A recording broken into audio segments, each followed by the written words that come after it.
बिस्मिल्लाहिर्रहमानिर्रहीम अस्सलाम वालेकुम। My name is Mohammad Tayyab and you are watching education for you. आज हम आए जी एक और इंटरेस्टिंग वीडियो लेके।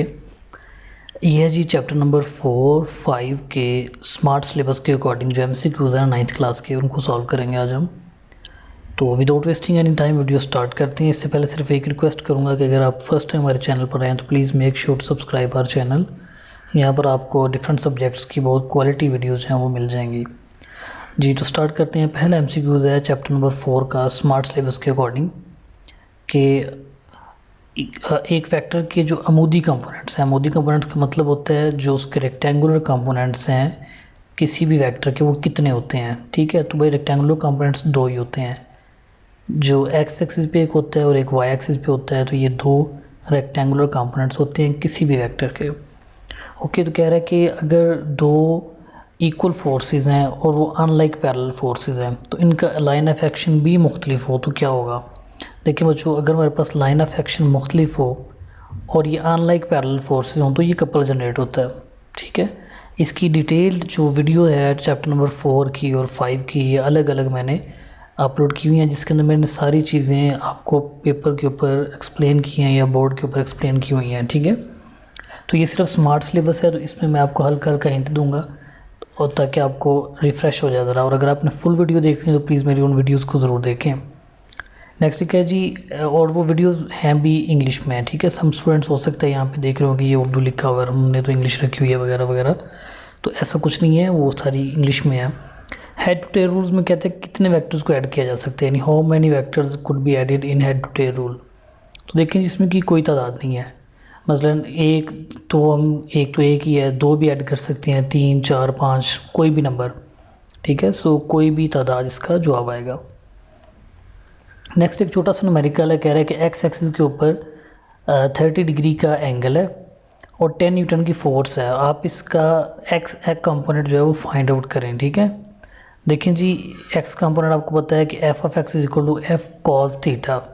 ठीक है, तो f cos थीटा का मतलब है, ये देखिए बच्चों कि 30 हमारे पास एंगल है, इसका हम cos ले लेते हैं, ये आ गया 0.866 मल्टीप्लाई बाई 10, क्योंकि f cos थीटा था, ये f हो गया और पहले वाला cos थीटा था, तो 8.66।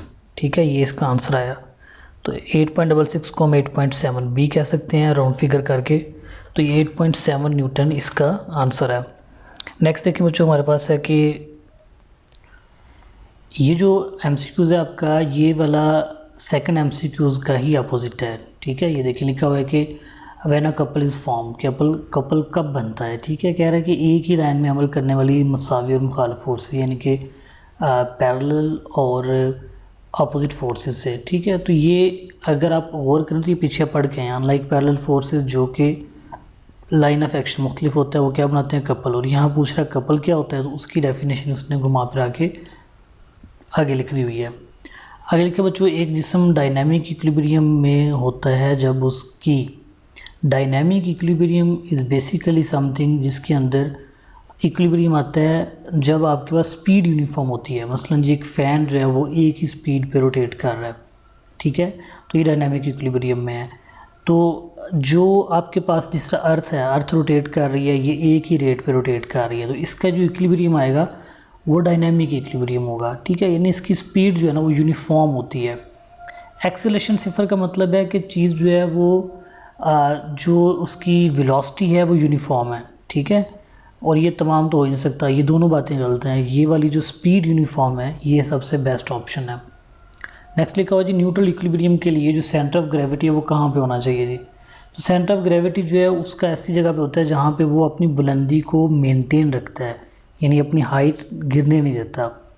अगर हाइट बेटा जी कम हो जाए तो वो स्टेबल होता है, अगर हाइट ज़्यादा हो जाए तो अनस्टेबल होता है। अगर हाइट सेंटर में रहे तो वो क्या होता है जी, आपका न्यूट्रल इक्विलिब्रियम में। ठीक है बच्चों, तो ये पॉइंट आपने याद रखना है। तो न्यूट्रल इक्विलिब्रियम, इसकी एग्जांपल आप ले लें जैसे फुटबॉल है। ठीक है जी, तो फुटबॉल की जो पीसीज है, एक दफ़ा अगर वो ब्लैक आपकी तरफ है और वाइट अपोजिट साइड पे, आप उसको घुमा देते हैं, वाइट आपकी तरफ आ जाती है, ब्लैक दूसरी तरफ हो जाती है, लेकिन इसका मतलब ये नहीं कि फुटबॉल गिर जाएगा। ठीक है, क्योंकि जो उसका जो सेंटर ऑफ ग्रेविटी है, सेंटर ऑफ ग्रेविटी का पॉइंट वो उधर का उधर ही है। ठीक है, वो जहाँ पे था वो वहीं पे है। ओके जी, नेक्स्ट देखें, कहते हैं कि जो रेसिंग कार्स हैं ये किस तरह अपने आप को स्टेबल करती हैं, या इनको कैसे स्टेबल बनाया जाता है। तो इनका जो सेंटर ऑफ ग्रेविटी है उसको लोअर करके तो इनको स्टेबल बनाया जाता है, ठीक है, bye lowering the centre of gravity. Okay, अब देखिए बच्चों चैप्टर नंबर 5 ये स्टार्ट हो गया। चैप्टर नंबर 4 के सिर्फ आपके पास ये 1 2 3 4 5 6 7 और 8 MCQs हैं जो कि आपके स्मार्ट सिलेबस में शामिल हैं, ठीक है। इनके रिलेटेड यानी ये जो टॉपिक्स हैं इसके रिलेटेड आप लोग कोई अप टू डेट लेके जो स्मार्ट सिलेबस के अकॉर्डिंग हो उसके ऊपर से भी प्रिपरेशन कर सकते हैं। लेकिन ये जो टेक्स्ट बुक के MCQs हैं ये सिर्फ इतने ही हैं। ये आप मुझे कमेंट बॉक्स में बताइएगा, मैं आपको इजाफी भी करवा दूंगा, तो वहाँ से आप लोग वो कर सकते हैं। चैप्टर नंबर 5 देखें जी, इसमें लिखा हुआ है कि जो ग्रेविटेशनल फोर्स है ये कहाँ जाकर गायब होती है। तो बच्चों ग्रेविटेशनल फोर्स कभी भी ख़त्म नहीं होती, ठीक है। ये एक एक्ट करती रहती है लेकिन इसे इतनी कम होती है कि फील नहीं होती हमें सम टाइम, ठीक है जी। तो अगर कोई यूँ कह रहे जी एस्ट्रोनॉट है वो स्पेस में चला गया और कह रहा है कि जी यहाँ पे ग्रेविटी नहीं है, we are floating this and that, तो इट ग्रेविटी वहाँ पे मौजूद है लेकिन वो इतनी नहीं है कि उस एस्ट्रोनॉट को वापस ज़मीन पर ला सके, ठीक है। यानी उसकी जो क्वांटिटी है ना वो कम हो गई है। तो ग्रेविटी इन द एक्चुअल कभी भी ख़त्म नहीं होती, वो रहती रहती है। तो ये बहुत ही मतलब हमें उस फासले का पता ही नहीं है कहाँ जाके, जिसको हम इन्फिनिटी कहते हैं। तो यहाँ पे उर्दू में लिखा हुआ है ला महदूद फासले पर। ओके, सो आम अंडरस्टैंडिंग के लिए यही है कि ग्रेविटी कभी भी ख़त्म नहीं होती इन्फिनिटी के अलावा।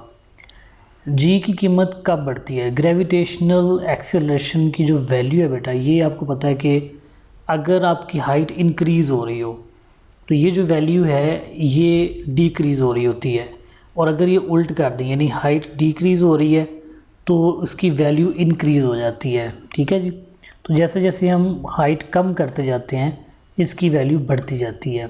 ओके हो गया। कह रहा है जी जो ग्रेविटेशनल एक्सेलरेशन की जो वैल्यू है अर्थ सरफेस के ऊपर, और अगर आप अर्थ सरफेस से एक रेडियस ऊपर ले लें तो कितनी होगी। ये छोटा सा एक न्यूमेरिकल पोर्शन है, ये 1/4g इसका आंसर आता है। ये बेटा आप जो मेरी वीडियो है उसको फुल जाके देखें, न्यूमेरिकल नंबर जिसके अंदर MCQ नंबर 5 चैप्टर के मैंने सॉल्व किए हुए हैं, उससे मैंने ये सॉल्व करके बताया हुआ कि किस तरह ये 1/4 न्यूटन आता है। नेक्स्ट लिखा है चांद पर 100 किलोग्राम का एक मैस है तो उसका वेट क्या होगा। जी तो मैस गिवन है हमें 100, और जो ग्रेविटेशनल एक्सेलरेशन है मून के ऊपर बेटा वो होती है 1.6। तो अगर हम इसको मल्टीप्लाई करें तो वेट आ जाएगा 160 न्यूटन।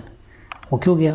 तो ये 160 न्यूटन इसका राइट आंसर है जी। नेक्स्ट MCQs देखें, कहते हैं जो जियो स्टेशनरी ऑर्बिट की जो अर्थ सरफेस से हाइट कितनी है। तो बच्चों ये जो हाइट है ना ये आपके बुक के ऊपर एक टेबल दिया हुआ है, ये उसमें फ़िक्स क्वांटिटी लिखी हुई है कि 42,300 किलोमीटर के ऊपर जो सैटेलाइट है ना नियरेस्ट जियो स्टेशनरी वो रोटेट कर रही है या ऑर्बिट करती है, ठीक है जी।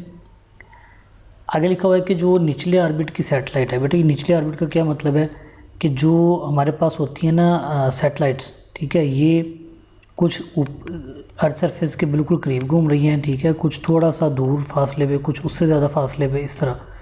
तो ये जो कहते हैं जो करीब तरीन है या नियरेस्ट जो सैटेलाइट है उसकी स्पीड कितनी होती है।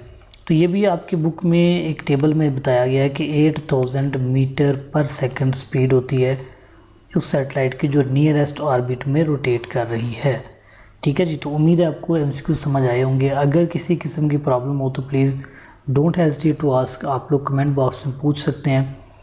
ओके, अपना बहुत सा ख्याल रखिएगा। Best of luck for your exams. Allah हाफिज़।